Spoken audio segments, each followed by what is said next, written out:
ಈಗಷ್ಟೇ ಕಾರಲ್ಲಿ ಬರ್ತಾ ಇದ್ದಾಗ ನಾನು ಚರ್ಚೆ ಮಾಡ್ತಾ ಇದ್ದೆ ನಮ್ಮ ಮಹಿಳಾ ಕಾರ್ಯಕರ್ತರೊಂದಿಗೆ. ನಮ್ಮಲ್ಲಿ ಬೆಂಗಳೂರಿನಲ್ಲಿ ಈ ತಿಂಡಿ ಬೇರೆ ಬೇರೆ ಥರದ ತಿಂಡಿ ಇರುತ್ತಲ್ಲ, ಅದ್ರಲ್ಲಿ ಚೌಚೌ ಬಾತ್ ಅಂತ ಒಂದಿರುತ್ತೆ, ಕೇಳಿದ್ದೀರಾ? ಚೌಚೌ ಬಾತ್ನಲ್ಲಿ ಸ್ವಲ್ಪ ಸ್ವೀಟ್ ಸ್ವಲ್ಪ ಖಾರ ಇರುತ್ತೆ. ಹಾಗಾಗಿದೆ ಪರಿಸ್ಥಿತಿ ವಿರೋಧ ಪಕ್ಷದವ್ರದ್ದು. ಇಲ್ಲಿ ದೆಹಲಿಯಲ್ಲಿ ಅವ್ರನ್ನ ಮಹಾ ಮಿಲಾವಟ್ ಅಂತ ಕರೀತಾರೆ. ಇಲ್ಲಿ ಚೌಚೌ ಬಾತ್ನ ಪರಿಸ್ಥಿತಿ ಬಂದಿದೆ. ಜೆಡಿಎಸ್ ಮತ್ತು ಕಾಂಗ್ರೆಸ್ನ ಸಮ್ಮಿಶ್ರ ಪ್ರತಿನಿಧಿ ಯಾರಿದ್ದಾರೆ, ಒಂದು ಬದಿಯಲ್ಲಿ ತೆನೆ ಹೊತ್ತ ಮಹಿಳೆ, ಮತ್ತೊಂದು ಬದಿಯಲ್ಲಿ ಈ ಕಾಂಗ್ರೆಸ್ನ ಹಸ್ತ ಚಿಹ್ನೆಯನ್ನ ಹಾಕೊಂಡು ಚೌಚೌ ಬಾತ್ ಆಗಿರುವಂತಹ ಒಂದು ಪರಿಸ್ಥಿತಿ ಎದುರಾಳಿಗೆ ಬಂದಿದೆ.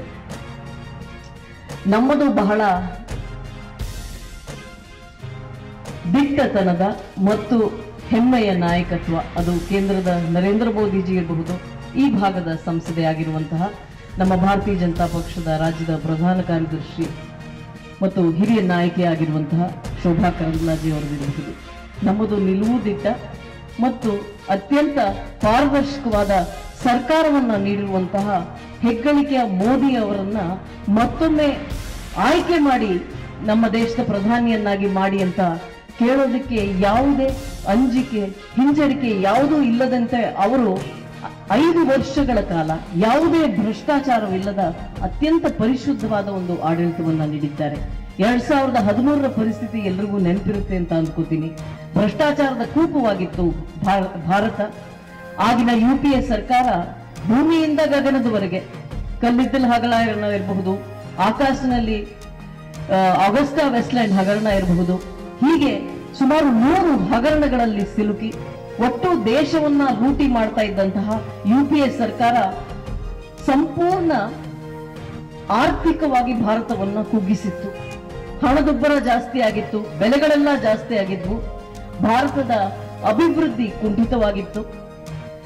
ಇದರ ಜೊತೆಗೆ ಆಂತರಿಕ ಭದ್ರತೆ ಇರಬಹುದು, ದೇಶದ ರಕ್ಷಣೆ ಇರಬಹುದು, ಈ ವಿಚಾರದಲ್ಲಿ ನಾವು ಹಿಂದೆ ಬಿದ್ದಿದ್ವು. ಪಾಕಿಸ್ತಾನದೊಂದಿಗೆ ಚೈನಾದೊಂದಿಗೆ ನೇರವಾಗಿ ನಿಂತು ನಮ್ಮ ಶಕ್ತಿಯನ್ನ ಪ್ರದರ್ಶನ ಮಾಡುವಂತಹ ದಿಟ್ಟತನ ಆಗಿನ ಸರ್ಕಾರಕ್ಕಿರಲಿಲ್ಲ. ಇದರ ಜೊತೆಗೆ ಸಾಮಾಜಿಕವಾಗಿ ಅಭಿವೃದ್ಧಿ ಕುಂಠಿತವಾದ ಕಾರಣ ಎಲ್ಲೆಲ್ಲೂ ಅಭದ್ರತೆ ಕಾಡ್ತಾ ಇತ್ತು. ಇದು 2013ರ ಪರಿಸ್ಥಿತಿ ಆಯಿತು. 2014ರಲ್ಲಿ ನರೇಂದ್ರ ಮೋದಿ ಅವರು ಸುಮಾರು 282 ಸಂಸದರೊಂದಿಗೆ ಸಂಸತ್ ಸಭೆಯನ್ನ ಪ್ರವೇಶ ಮಾಡಿದಾಗ ಮೊದಲಿಗೆ ಸಂಸತ್ ಸಭೆಗೆ ನಮಸ್ಕಾರ ಮಾಡಿ ಅಲ್ಲಿಯ ಸಂವಿಧಾನವೇ ನನ್ನ ಧರ್ಮಗ್ರಂಥ ಅಂತ ಅವರು ಸ್ವೀಕರಿಸ್ತಾರೆ. ತದನಂತರದಲ್ಲಿ ಈ 5 ವರ್ಷಗಳ ಕಾಲ ಒಂದು ದಿನದ ವಿರಾಮವಿಲ್ಲದೆ ಸತತವಾಗಿ 18 ತಾಸು ದುಡಿದು ಈ ದೇಶದ ಅಭಿವೃದ್ಧಿಗಾಗಿ ಇಂದು ಆರ್ಥಿಕವಾಗಿ ನಾವು ಅತಿ ಹೆಚ್ಚು ವೇಗದಲ್ಲಿ ಚೈನಾವನ್ನ ಮೀರಿಸಿದ್ದೇವೆ ಆರ್ಥಿಕ ಬೆಳವಣಿಗೆಯಲ್ಲಿ. ಇದರ ಜೊತೆಗೆ ಯಾವುದೇ ಭ್ರಷ್ಟಾಚಾರದ ಒಂದು ಸಣ್ಣ ಚುಕ್ಕೆ ಕೂಡ ಇಲ್ಲ, ಕಪ್ಪು ಚುಕ್ಕೆ ಕೂಡ ಇಲ್ಲ.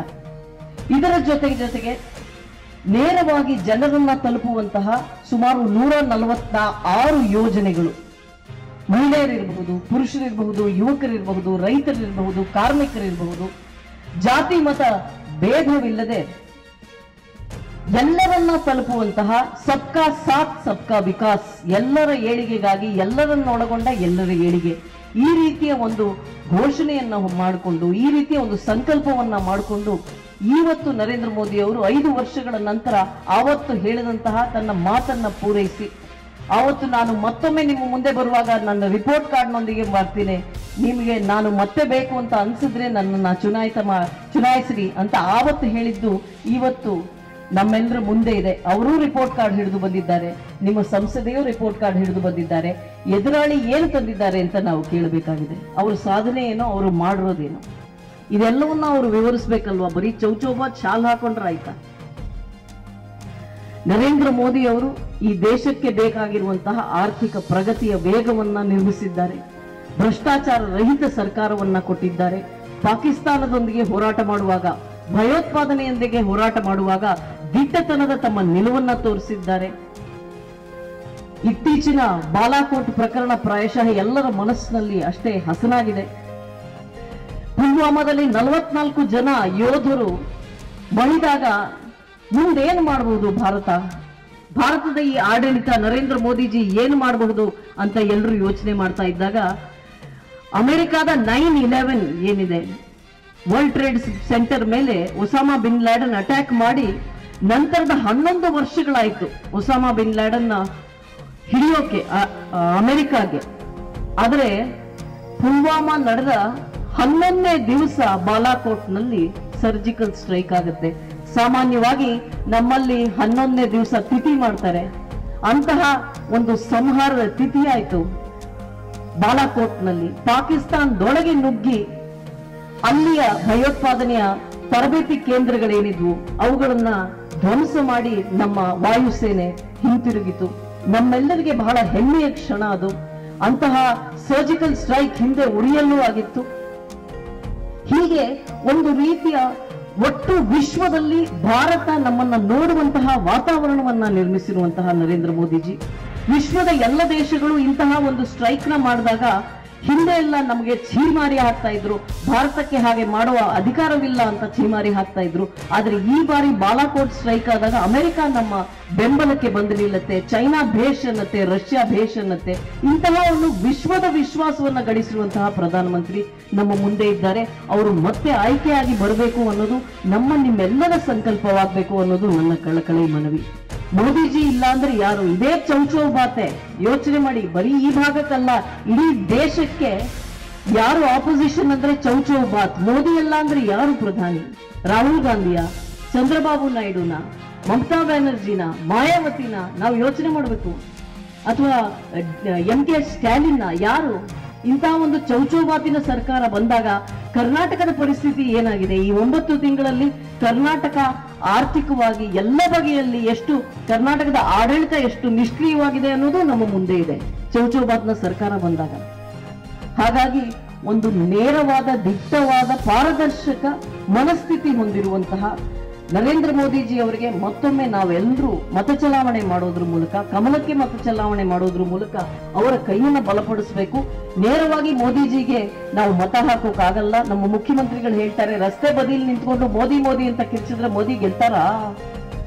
ಬಟನ್ ಒತ್ತಬೇಕು ಅವಾಗ್ಲೇ ಮೋದಿ ಗೆಲ್ಲೋದು ಅಂತ. ಅವರ ಮಾತನ್ನ ನಾವು ಕೇಳೋಣ ಅಲ್ಲ, ಈ ಬಾರಿ ಬಟನ್ ಒತ್ತೋಣ ಕಮಲಕ್ಕೆ, ಅವಾಗಲೇ ಮೋದಿಜಿ ಗೆಲ್ಲೋದು. ಹಾಗಾಗಿ ಮೋದಿ ಅನ್ನೋದು ಈಗ ಎಲ್ಲರ ಮನಸ್ಸಿನ ಒಂದು ಮಂತ್ರವಾಗಿದೆ. ಆ ಮಂತ್ರದ ಘೋಷ ಮುಂದಿನ ಮೇ 24ನೇ ತಾರೀಕು ಇಡೀ ವಿಶ್ವದಲ್ಲಿ ಕೇಳಲಿ. ಮತ್ತೊಮ್ಮೆ ನರೇಂದ್ರ ಮೋದಿ ಅವರು ಪ್ರಧಾನಮಂತ್ರಿಯಾಗಿ ಬರಲಿ. ಮೋದಿ ಅವರ ರಿಪೋರ್ಟ್ ಕಾರ್ಡ್ನೊಂದಿಗೆ ನಾವು ಶೋಭಾ ಕರಂದ್ಲಾಜೆ ಅವರ ರಿಪೋರ್ಟ್ ಕಾರ್ಡ್ ಅನ್ನು ನಿಮ್ಮ ಮುಂದೆ ಇಟ್ಟಿದ್ದೇವೆ. ಇದೆಲ್ಲವನ್ನ ಪರಿಶೀಲನೆ ಮಾಡಿ ದಯಮಾಡಿ ನೀವೆಲ್ಲರೂ ಮತ ಹಾಕ್ತೀರಿ ಅನ್ನುವ ನಂಬಿಕೆ ನನಗಿದೆ. ನಿಮ್ಮ ಜೊತೆಗೆ ಇನ್ನೊಂದು 4-5 ದಿವಸಗಳಲ್ಲಿ ನಿಮ್ಮಿಂದ ಎಷ್ಟು ಸಾಧ್ಯವೋ ಅಷ್ಟು ಮಂದಿಯ ಕೈಲಿ ನೀವು ಮತಗಳನ್ನ ಹಾಕಿಸ್ಬೇಕು ಅನ್ನೋದು ನನ್ನ ಮನವಿ. ಈ ಭಾಗದಲ್ಲಿ ನೀವು ನಮಗೆ ಸಹಕಾರ ಕೊಡ್ತೀರಿ ಅಂತ ನಂಬಿ ನಾವೆಲ್ಲರೂ ಬಂದಿದ್ದೇವೆ. ನಮ್ಮ ಈ ನಂಬಿಕೆಯನ್ನ ಹುಸಿಯಾಗಿಸಬೇಡಿ. ಶೋಭಾ ಅವರಿಗೆ ಅತಿ ಹೆಚ್ಚು ಮತಗಳನ್ನ ಕೊಟ್ಟು ಗೆಲ್ಲಿಸಿ, ಅತಿ ಹೆಚ್ಚು ಅಂತರದಲ್ಲಿ ಆಕೆ ಗೆದ್ರೆ ಮುಂದೆ ಆಕೆ ಮಂತ್ರಿ ಆಗುವ ಸಾಧ್ಯತೆ ಹೆಚ್ಚಿದೆ. ಅದರ ಜೊತೆಗೆ ಈ ಭಾಗದ ಅಭಿವೃದ್ಧಿಗೆ ಅವರು ಇನ್ನೂ ಹೆಚ್ಚು ಸಶಕ್ತರಾಗಿ ಕೆಲಸ ಮಾಡುವ ಎಲ್ಲ ಸಾಧ್ಯತೆಗಳು ನಿಮ್ಮ ಮುಂದಿದೆ. ಇದು ಪಂಚಾಯಿತಿ ಚುನಾವಣೆ ಅಲ್ಲ, ಇದು ಶಾಸಕರಿಗಾಗಿ ಮಾಡುವ ಚುನಾವಣೆ ಅಲ್ಲ, ಇದು ದೇಶದ ಚುನಾವಣೆ. ಈ ದೇಶದ ಚುನಾವಣೆಯಲ್ಲಿ ನರೇಂದ್ರ ಮೋದಿಜಿ ಗೆಲ್ಲಬೇಕಾಗಿದೆ. ನರೇಂದ್ರ ಮೋದಿಜಿ ಗೆದ್ದರೆ ನಾವೆಲ್ಲರೂ ಗೆದ್ದ ಹಾಗೆ, ನಾವೆಲ್ಲರೂ ಮೋದಿ ಇದ್ದ ಹಾಗೆ. ಮೋದಿಜಿ ಅವರನ್ನ ಗೆಲ್ಲಿಸುವ, ದೇಶವನ್ನ ಗೆಲ್ಲಿಸುವ ಈ ಚುನಾವಣೆಯಲ್ಲಿ ತಾವೆಲ್ಲರೂ ಸಕ್ರಿಯರಾಗಿ ಭಾಗವಹಿಸಿ ಬರೋ ಏಪ್ರಿಲ್ 18ನೇ ತಾರೀಕು ಆ ಮತಗಟ್ಟೆಗೆ ಹೋದ್ರೆ ಕ್ರಮ ಸಂಖ್ಯೆ ಎಷ್ಟಕ್ಕ? ಕ್ರಮ ಸಂಖ್ಯೆ 3 ಶೋಭಾ ಕರಂದ್ಲಾಜೆ ಹೆಸರಿರುತ್ತೆ, ಅವರ ಫೋಟೋ ಇರುತ್ತೆ, ಪಕ್ಕದಲ್ಲಿ ಒಂದು ಕಮಲದ ಚಿಹ್ನೆ ಇರುತ್ತೆ. ಬಟನ್ ಒತ್ತಿದ್ರೆ ಕುಣಿ ಅಂತ ಸೌಂಡ್ ಕೇಳುತ್ತೆ. ಅದೇ ನಮ್ಮ ಜಯಭೇರಿ. ಅದನ್ನ ಕೇಳಿಸ್ಕೊಂಡು ಬಂದು ತಾವೆಲ್ಲರೂ ನಮಗೆ ಆಶೀರ್ವಾದ ಮಾಡಬೇಕು ಅಂತ ನಾನು ಕೇಳ್ಕೊತೀನಿ.